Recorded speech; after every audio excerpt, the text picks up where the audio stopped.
Um, so if you haven't logged into Canvas yet, you should do that sometime. A couple of things that are going to feel a little bit different if you were in my co-class last quarter versus this quarter.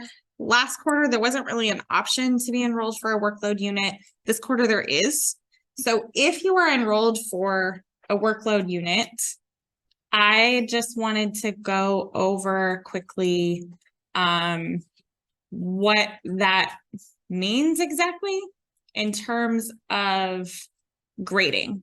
So the co-class is graded pass, no pass grading, and a 70% or higher is passing. 60% of that grade is just attendance. And so if you're attending the sessions live, that's all you need to do. If you can't make it to a class, that's okay. You can watch the recording and still fill out the, still click on the attendance log, and you'll have the option in there to say that you watch the recording, right? So that's all you need to do for those 60%.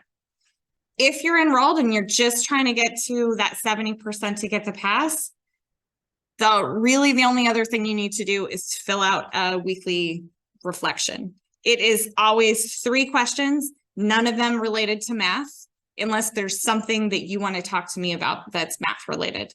I'm just looking for like a sentence response. Hopefully that's not a huge lift.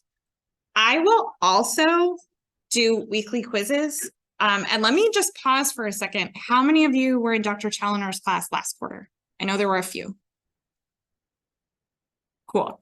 So you're going to have weekly quizzes in Dr. Challoner's class. And my goal is I'm going to give you a quiz to help you prepare for the quiz, right? So I'm not intending it to be extra work.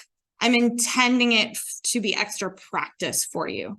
So in terms of how I'm going to view grading those quizzes, you'll get your points just for turning it in. But I'm going to give you feedback so that you have an opportunity to practice and learn before you're sitting down for your actual quiz. Okay. I also will have exam review assignments that'll be due 2 days before his exams.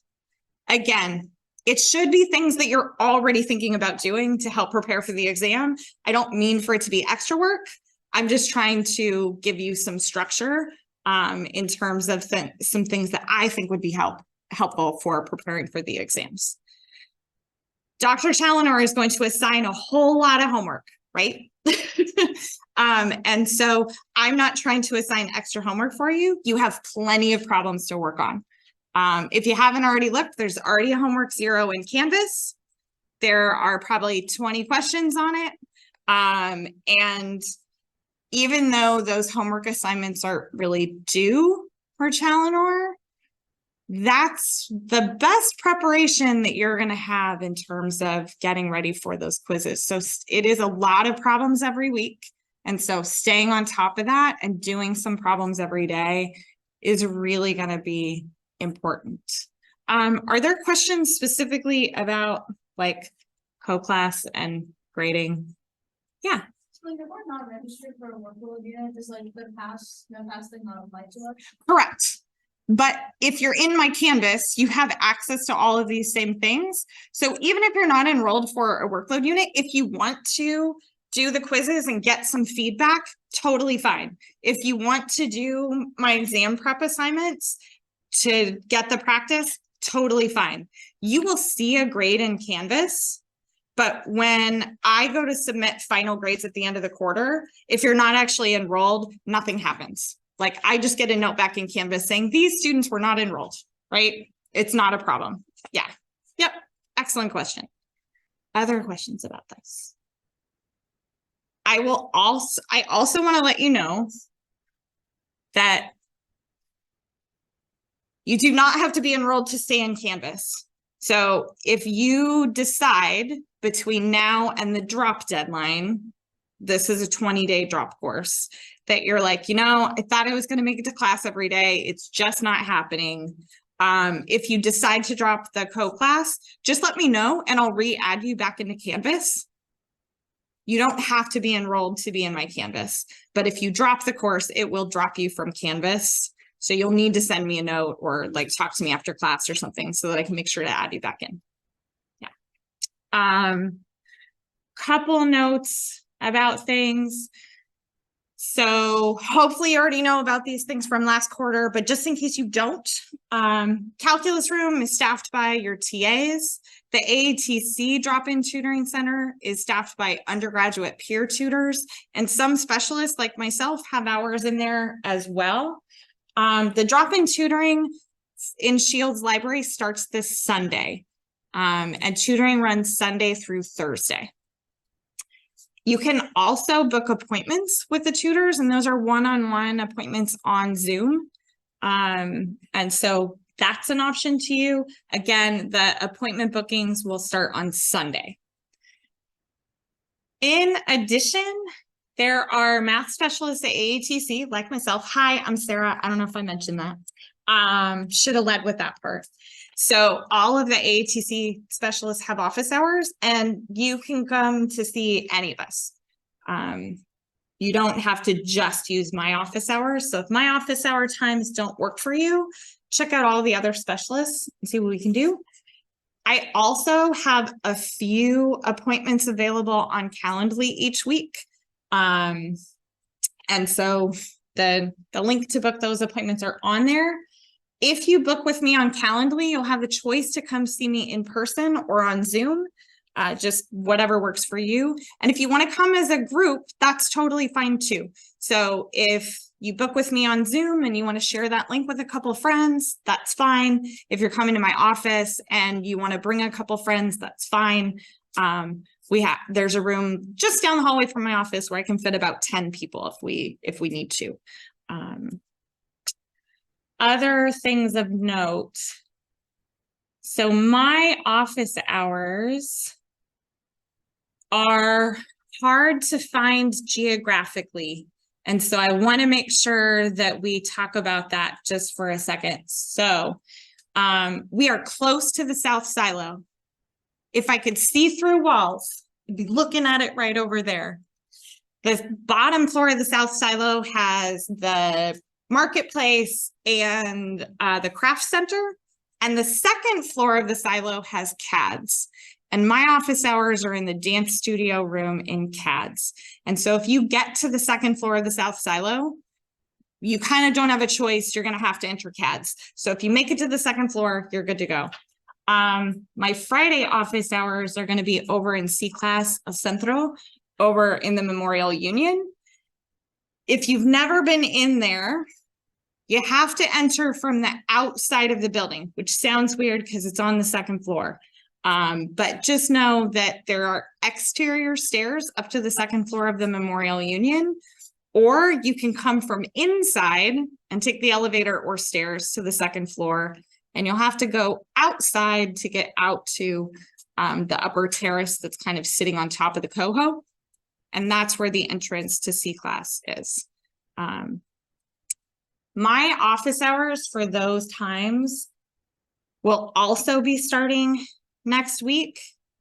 But I do have Calendly appointments this week if anybody is like really wanting to meet with me. If this week one of those times works for you, but you're not seeing time on my Calendly, you can shoot me an email. I can definitely make those times work. They're held on my calendar. They just aren't held for us in the rooms in the centers. Yeah. Questions about office hours? Okay, if questions come up later, don't hesitate to reach out. I'm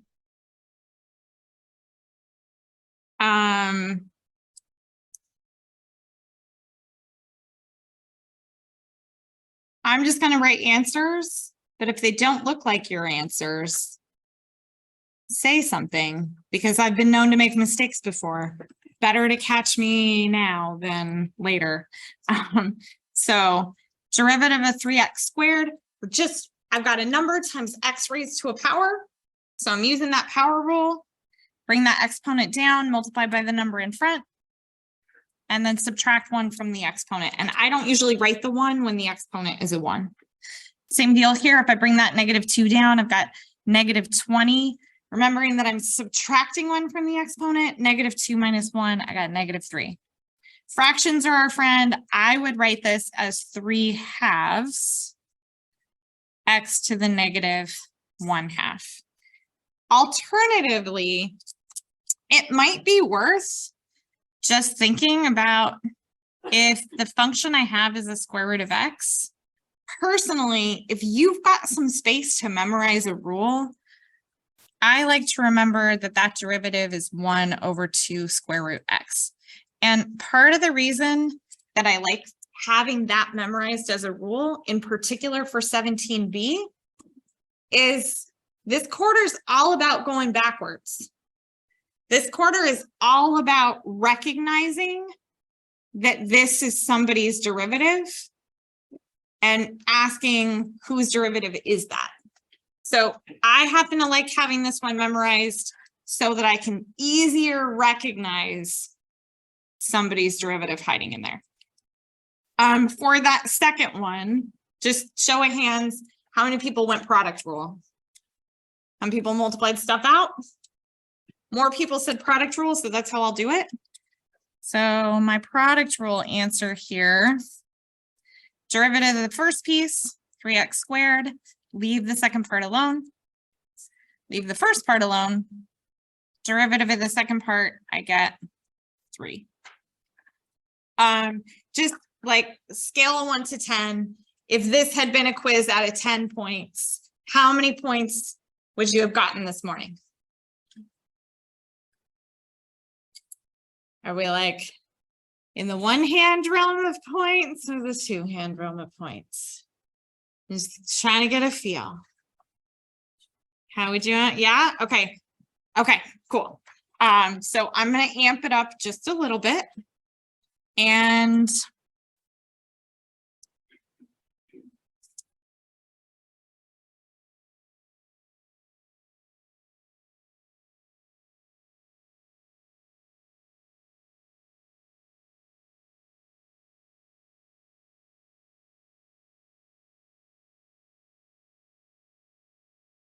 I'm going to give you 2 more.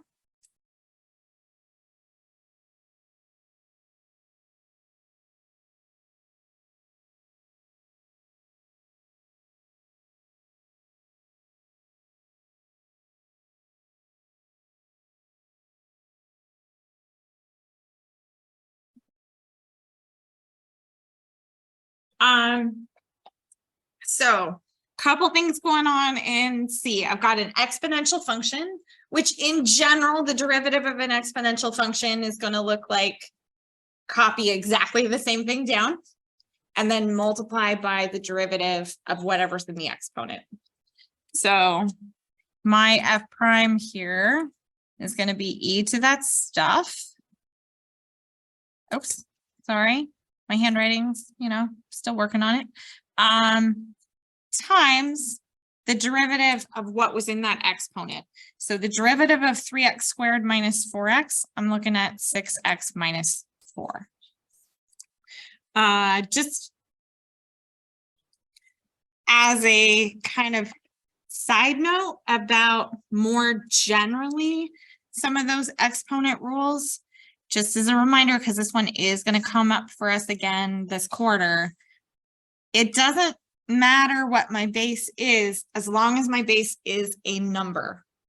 So if this said 5 raised to the x squared, then my derivative would look like 5 to the x squared times the derivative of that x squared.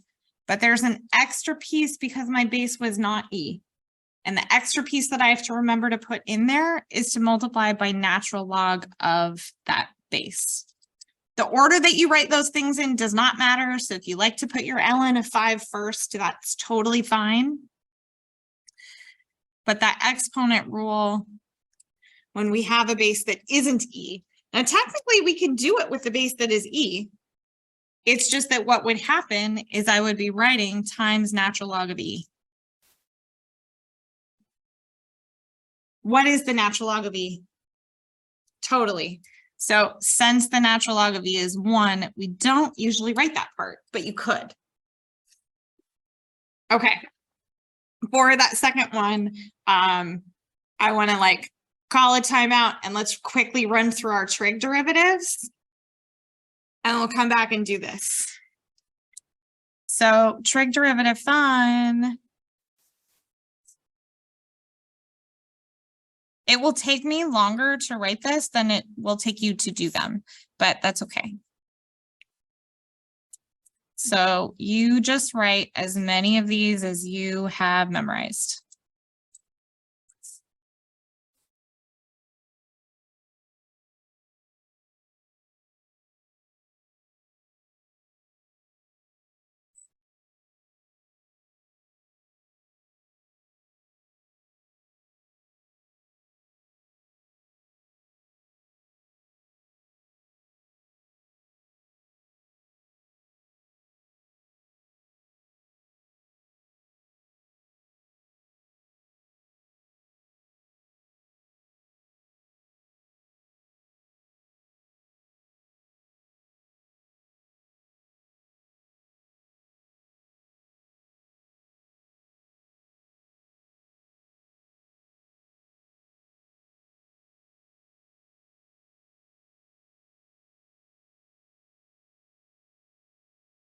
Okay. We're going to go for see what you can do in one. I'll give you a minute and a half, 90 seconds. Let's see what you can do.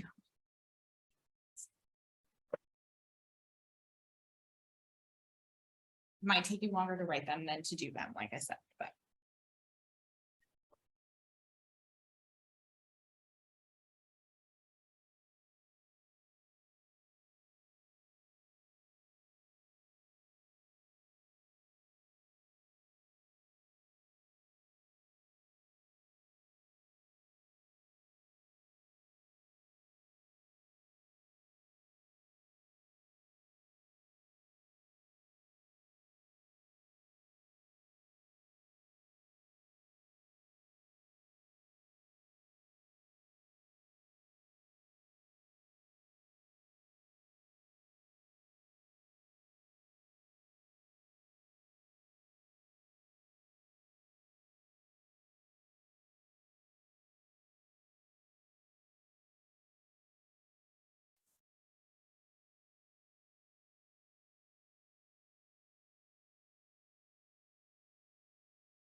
Okay.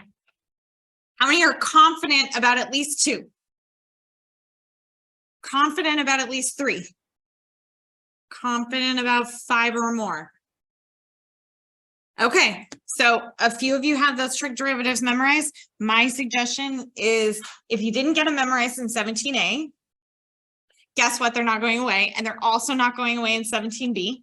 And most of you are going to end up having to take physics 7 at some point in time in your careers. The trig's going to come back up then too. So think long-term memory storage. Okay, so I'm going to run through them really quickly. Derivative of sine of x, cosine of x. Derivative of cosine of x, negative sine of x. Derivative of tangent of x is secant squared x. The derivative of cotangent, flip that late switch, it's going to be negative because it's a negative cosecant squared x. The derivative of secant of x is secant of x tangent of x. And the derivative of cosecant is negative cosecant of x cotangent of x. And that tan inverse one, which is also written as arctan, I know not everybody saw last quarter, but this is 1 over 1 plus x squared. And if anyone wants to see where that comes from, I'm definitely happy to do that. But first, I want to go back and actually finish the question I originally asked. So now that we've got all of our derivatives sitting there, the derivative of cosine of something, and folks that know me, I say this a lot, calculus cannot change the argument of a trig function. Only trig identities can. So whatever is inside of the trig function stays there. Stays there when you take derivatives. It stays there when you take antiderivatives. It stays there no matter what you do, unless you're applying a trig identity. So if I'm taking the derivative, I'm just doing calculus, this has to stay there. The derivative of cosine of some stuff is negative sine of that stuff times, now my chain rule part, derivative of 4x cubed, 12x squared. What do we do with the 7? Totally. So if you would like to write that 0 for completeness, you are welcome to. Here's what I would do and what I mean by a quick sketch. If it helps you to put the axes on there, great. Maybe I want to start with some axes. Next up, I really just want to be thinking, that's a line, positive slope or negative slope. And my y-intercept, positive or negative. So cool, positive y-intercept, positive slope. That's all we're looking for. If I need to graph x squared, this is some sort of, which p word? Totally, some kind of parabola points concave up or concave down? Up. That's all I mean by a quick sketch in terms of trying to figure out something around area. Now, based on that graph, in this region, who's on top, the line or the parabola? Only in the region I talked about. Which function is on the top? If you're not sure, talk to the person next to you and convince them you're right. Who's on top? The line or the parabola? I was hearing both, but only one of those is on top.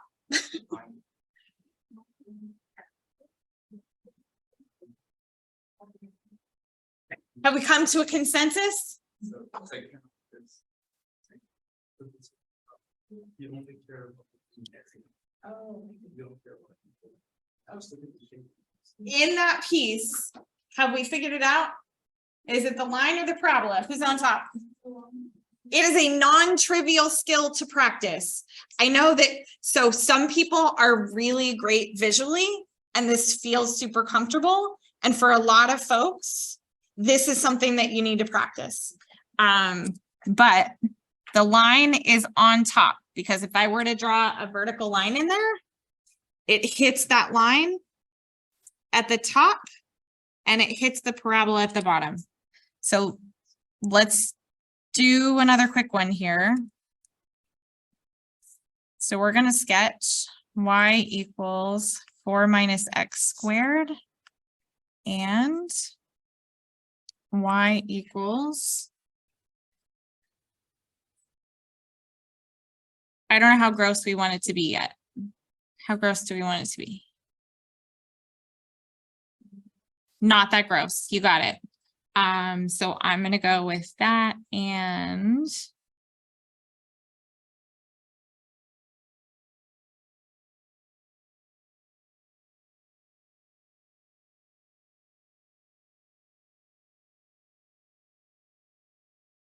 so if I were going to sketch both of those, do you want the practice or do you want me to do it? I'm good either way. I heard practice, so I'm going to give you all a chance to graph them. I will also say that if you're working through homework problems, Desmos is a great tool. And still, the piece of it that you're going to have to practice is visually identifying what's the area we're talking about and which function is on top. And even if that feels like a basic ask, it takes practice. Okay, so if I didn't care about the axes, I know that this is a parabola that's concave down because of the minus sign in front of the x squared. And I know that this is a parabola that's concave up. And so if I didn't care about the axes at all, if there's an area between these two, and I have something that's concave down, and I have something that's concave up, that's what that area between them is going to look like. But it's also possible that I have something that's concave up and I have something that's concave down, and they don't actually overlap. So although I don't have to be crazy accurate, I do kind of have to be accurate enough to know which of these two sorts of pictures we're talking about. Okay. So back to this one, 4 minus x squared means that that y-intercept is at 4. And my parabola is kind of hanging on that 4. And the 3 plus x squared tells me that the y-intercept for this one is 3. And then it's concave up. So if this is the region where they overlap, who's on top? Oh, I could number them.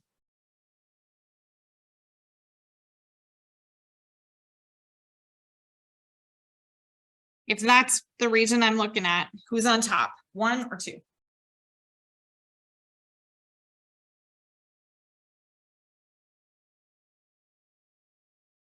I see some 1s. Cool. By the way, if we had another situation where this is what was going on,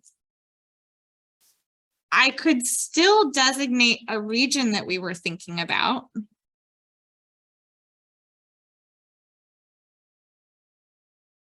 Now who's on top? Yeah.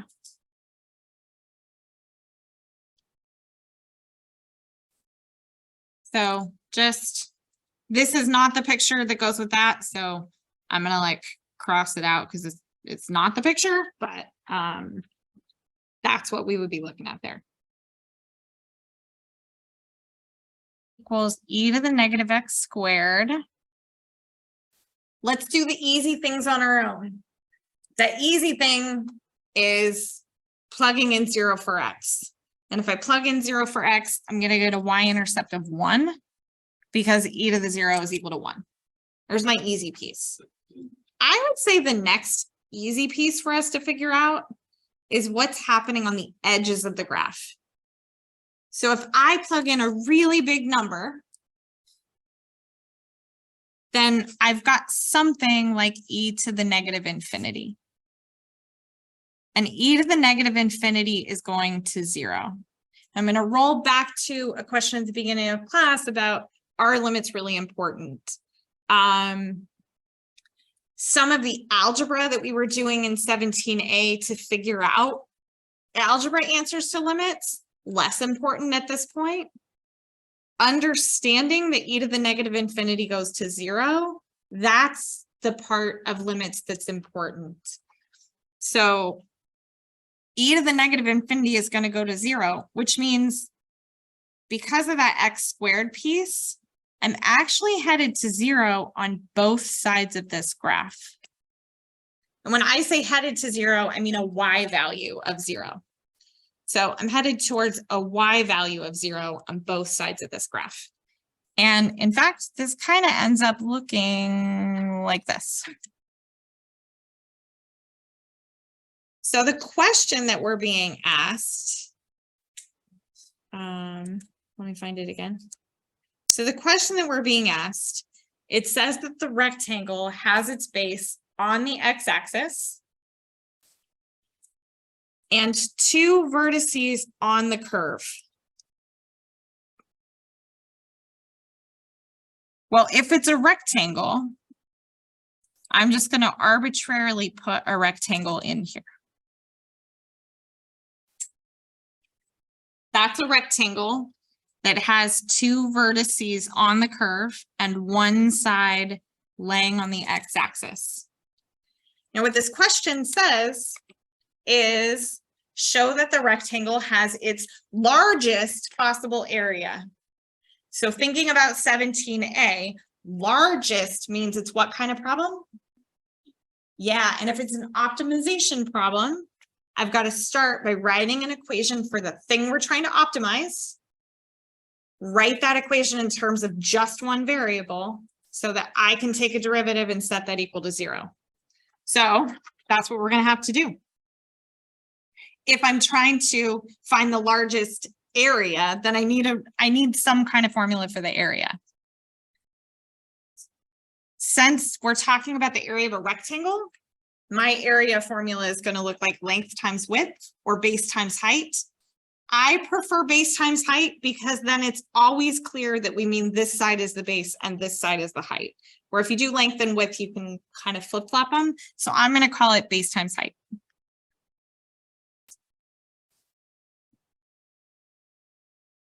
Looking at this, there are a couple of different ways that we can do this.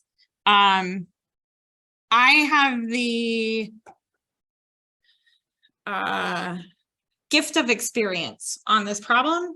And so I'm going to share that gift of experience with you all. If this corner is at some arbitrary point, x comma y, then this part of the rectangle is x, and this part of the rectangle is y. But that means that the entire base of my rectangle is actually 2x.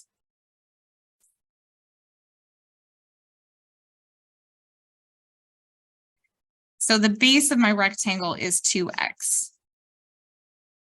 Now the height of my rectangle, I could write as y, but our whole goal for an optimization problem is that we're trying to get to a point where I've got the equation in terms of just one variable. And I already know what y equals. Y equals e to the negative x squared.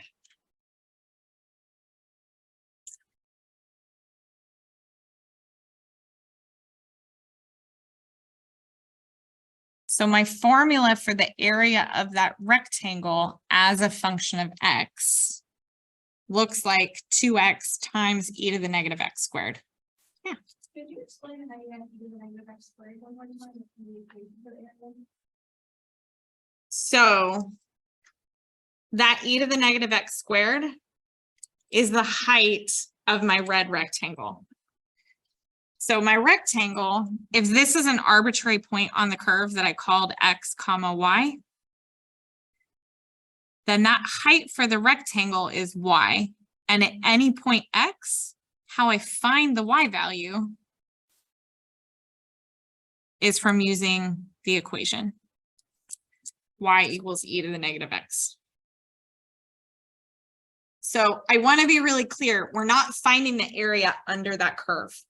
We're finding the area of this red rectangle because the question asks us to find the largest rectangle that's going to fit under there. Back to 17A optimization, I've got an equation. We need to take the derivative and set it equal to 0. Let's roll this together.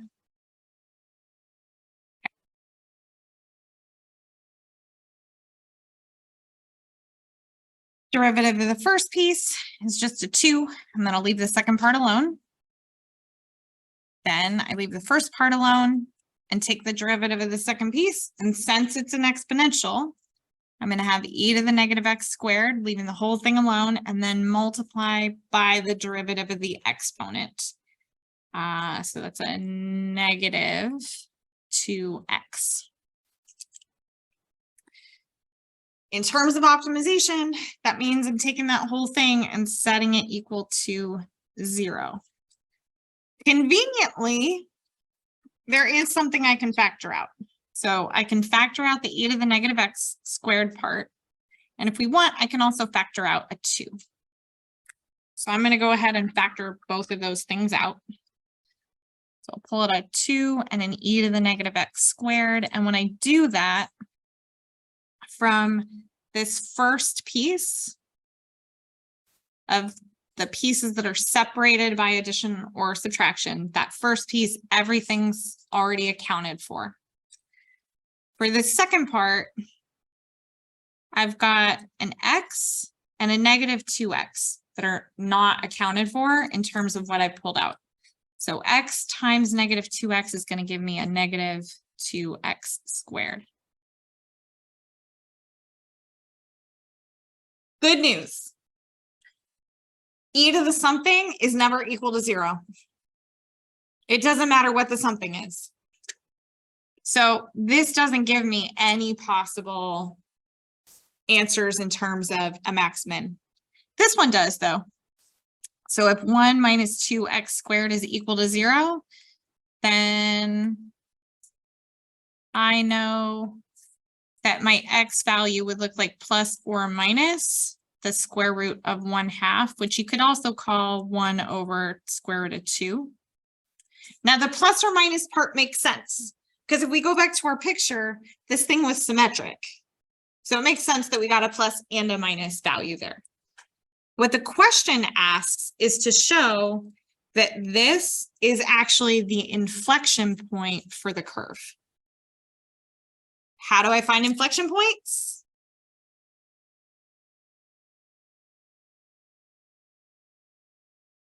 I heard a second derivative. What do I need to set the second derivative equal to?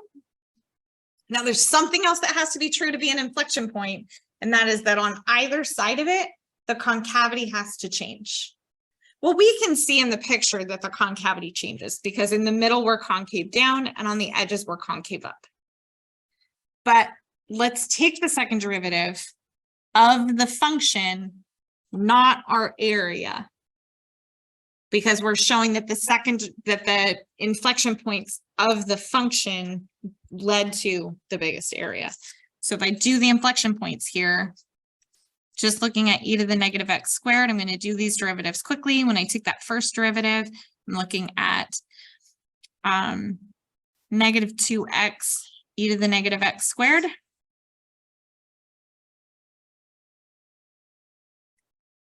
Now, if you're clever, you might go, huh, that's the thing we just took the derivative over there. So we already know what that derivative is. The only difference is this one has a minus sign in front of it. So I'm going to do that clever thing and say this derivative is the same as the one we just took, but there's a minus sign out in front.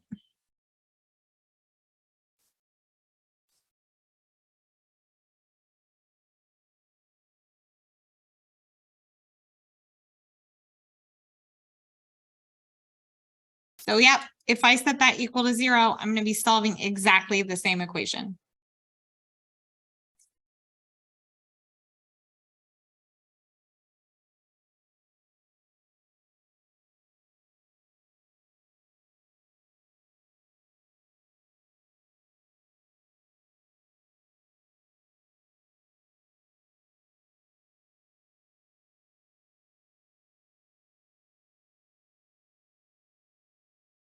Woohoo!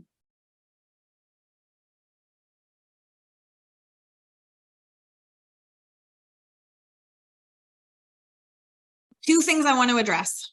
One, there was no way that you were supposed to know that this was going to work out like that. Oh, that's fun. Cool. I really didn't do anything over here.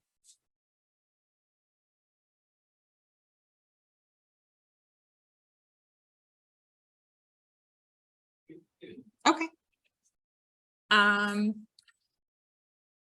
So you weren't supposed to know that magically this was going to happen. Is this going to happen with every function? Heck no. He carefully wrote and chose this question to make this thing magically appear for us.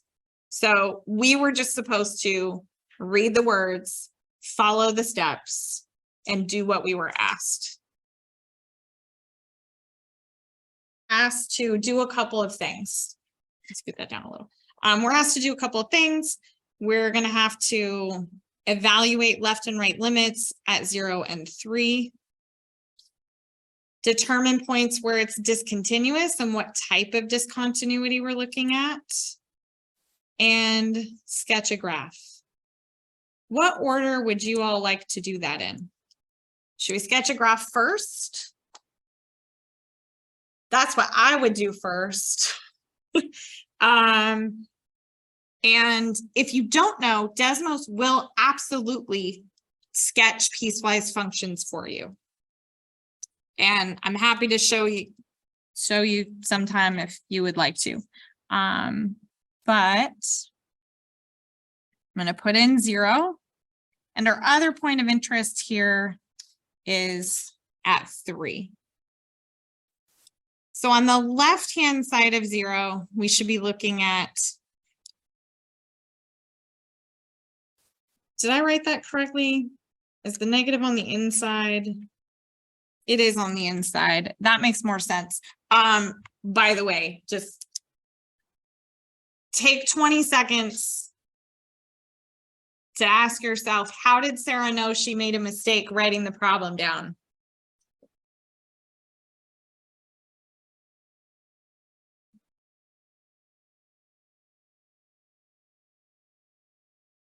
Is anyone willing to share? Okay, what did you see? How did I know I made a mistake? I have a negative 1 square root unless it's negative. Right. So I looked at that and I was like, I think I wrote something wrong, and I did write it incorrectly. That negative sign was supposed to be inside the square root. But it's good to be able to catch your mistakes. So 1 mistake caught. Okay. That's good, because now I can put those negative numbers in, and it's basically going to look like a square root graph, but reflected over here. So it's kind of going to look like this. Now I know that when I get down there to 0, this piece of it would have an open circle, because this piece of it, I'm not actually allowed to put the 0 in. Now, if I look at the next chunk between 0 and 3, this is a line with a y-intercept of 3 and a slope of -1. So I'm going to come up to a y-intercept of 3. And on that y-intercept side, when x is equal to 0, that's got the or equal to. So I get to actually fill in that circle. And then I need a slope of -1. So I'm coming down here. And I don't get to fill in the circle on the 3 side from that, because that does not have the or equal to. Next up, I've got that x minus 3 in parentheses squared.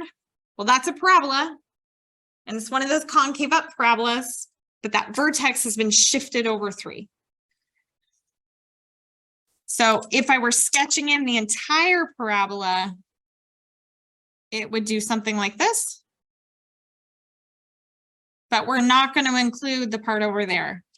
So it's just going to head up from here. By the way, I can fill that in now. Oh, no, I can't. This didn't include the 3 either. Dang it. Oh, that did a decent job of erasing out my circle. Sweet. Neither side had the or equal to on the 3. So just based on the picture, how many points is it discontinuous at? It's discontinuous at 2 points, because it's discontinuous at x equals 0 and also at x equals 3. However, one of those two, the limit exists. The 3, our limit exists. So if I were looking at the limit as x approaches 0 from the left for f of x, I would get 0, which does not equal the limit as x approaches 0 from the right, because if I start a little bit to the right of 0, my y value is headed to 3. But when I do the limit as x approaches 3 from the left, my y value is 0. And when I approach 3 from the right, my value is also 0.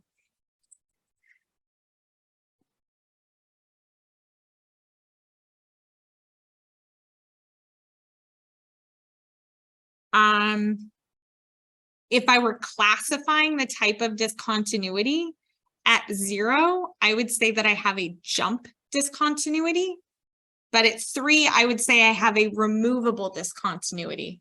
And I think of a removable discontinuity as, can I go plug the hole? And I could plug that hole and it would no longer be discontinuous. So I would have a jump discontinuity when x equals 0 and a removable discontinuity when x is equal to 3.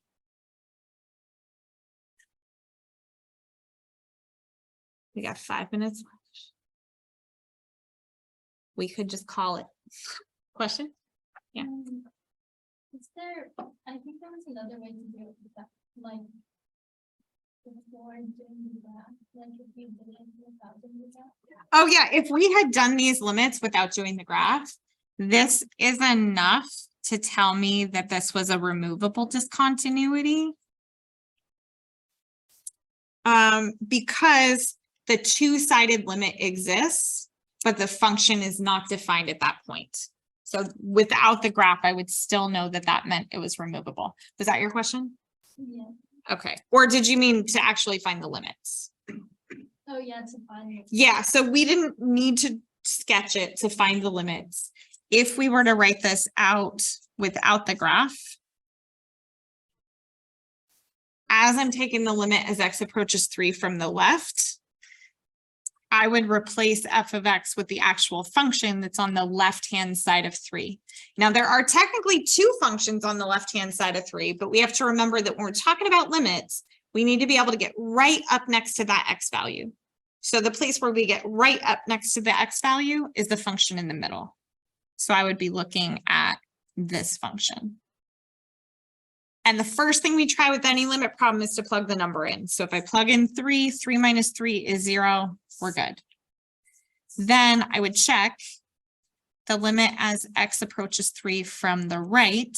And I'd look at my functions and say, oh, on the right-hand side of 3, the function is x minus 3 squared. What do I do with the limit problem? First thing to do is to just plug the number in. And when we plug the number in, we would have 0 squared, which is also 0. So they match, and that's what would tell me it's a removable discontinuity there.